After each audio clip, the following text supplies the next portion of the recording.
Hi guys, what's up? This is Raki. Welcome to my channel Attitude Roaster. Money Heist web series season 1 episode number 3 upload हो चुका है। Video आप लोगों को शायद बहुत ही अच्छा लगेगा। वीडियो को एंड तक ज़रूर देखना। चलिए शुरू करते हैं। Let's start. तो दोस्तों स्टार्टिंग में ही हम देखते हैं प्रोफेसर टीवी पर देखकर इंस्पेक्टर को बोलते ये आप ही है ना।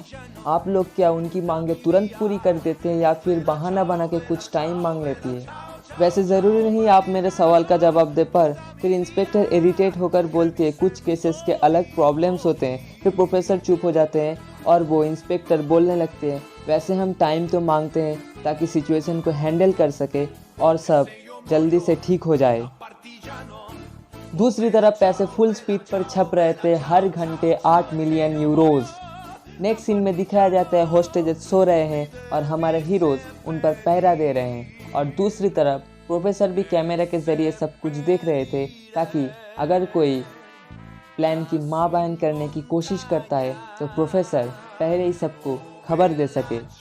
सीन चेंज होने के बाद हम देखते हैं बर्लिन मोनिका से बोलता है क्या तुम मेरी एक छोटी सी मदद करोगी।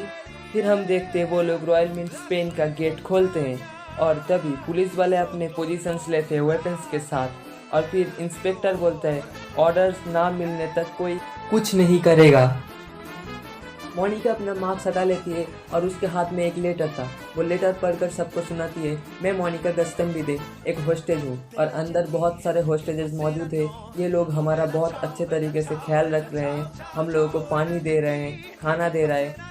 इन लोगों ने हमें एक ही ड्रेस और एक ही मार्क्स दिए हैं। होस्टेजेस और इन लुटेरों को पहचानना बहुत ही मुश्किल है, तो आप लोग प्लीज़ गोली मत चलाइए और जो भी डिसीजंस हो वो सोच समझ कर ले, क्योंकि होस्टेजेस को भी गोली लग सकती है। फिर स्पेशल फोर्स का एक आदमी बोलता है वो मेरे ठीक निशाने पे है, क्या मैं गोली चलाऊं ऑर्डर से? और फिर इंस्पेक्टर बोलता है नहीं कोई गोली नहीं चलाएगा, और फिर वो अंदर घुस जाते हैं। फिर बर्लिन बोलता है बैठे बैठे बोर हो रहे हैं इसलिए आप लोगों को कुछ काम दिए जाएंगे। तभी एक लेडी रोने लगती है और बोलती है मुझे दवाई की ज़रूरत है। फिर बर्लिन सबसे पूछता है और किसी को दवाई की ज़रूरत है? फिर एक लेडी बोलती है मुझे डायबिटीज़ की चाहिए। फिर दूसरी लड़की बोलती है मुझे डिप्रेशन के लिए चाहिए, और तीसरी जो कि मोनिका गस्तम्बिदे है वो बोलती है मुझे एबॉर्शन के लिए दवाई चाहिए।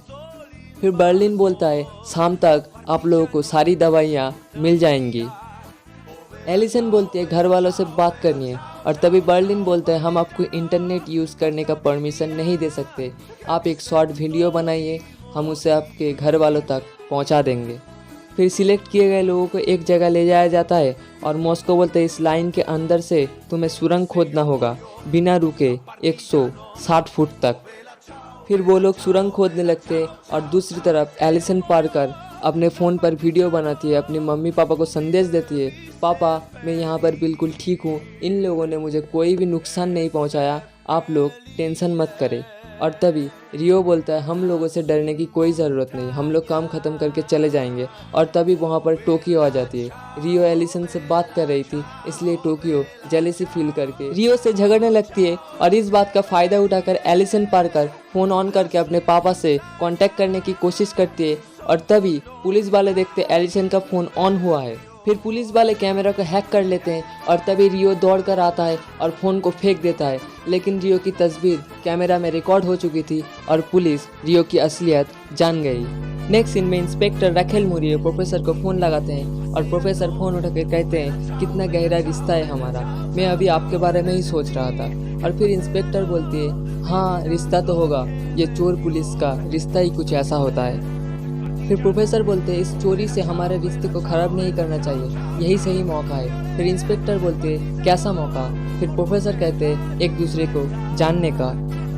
फिर प्रोफेसर कहते हैं फ़िलहाल अभी खाने के लिए पिज़्ज़ा और कुछ दवाइयाँ चाहिए, डिप्रेशन की, डायबिटीज़ की और एबॉर्शन के लिए। फिर इंस्पेक्टर बोलते हैं एबॉर्शन की क्यों?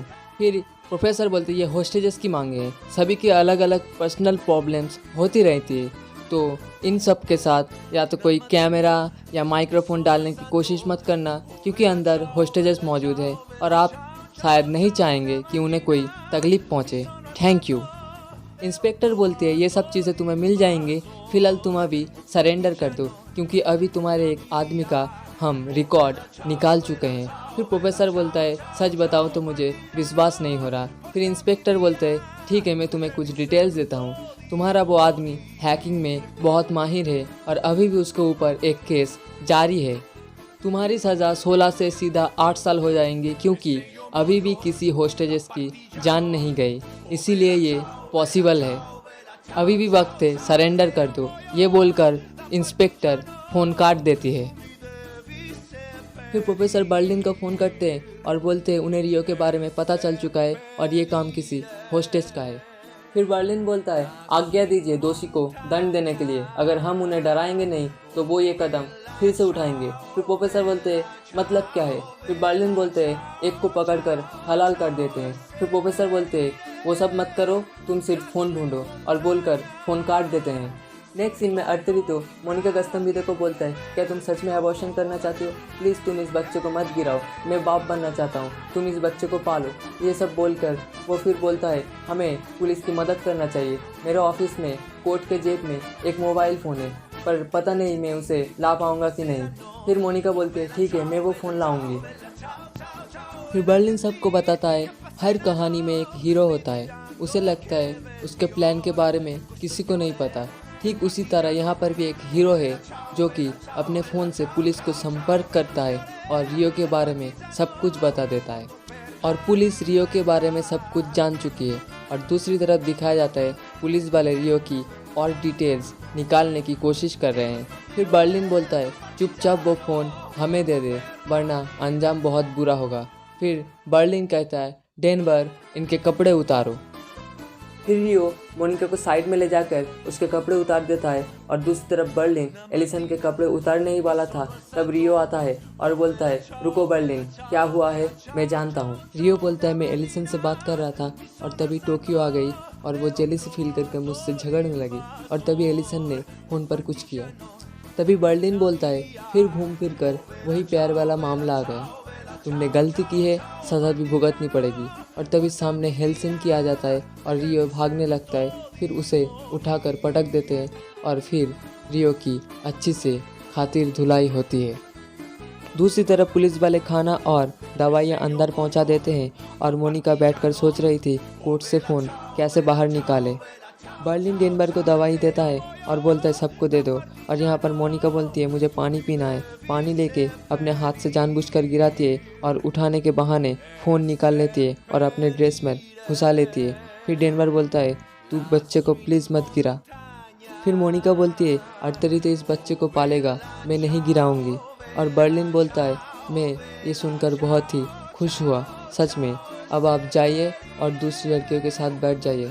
फिर मोनिका जाने लगती है और वो फ़ोन का रिंगटोन बजने लगता है, और तभी मोनिका पकड़ी जाती है। और तभी बर्लिन डेनवर को बोलता है इस लड़की को मार दो। फिर डेनवर मोनिका को मारने के लिए उसे उठाता है और बाथरूम में ले जाता है और उससे कहता है अगर मैंने तुझे नहीं मारा तो ये लोग पहले मुझको टपकाएंगे फिर तुझे, इसलिए तुझे मारना ही होगा। और ये बोलकर डेनवर गोली चला देता है।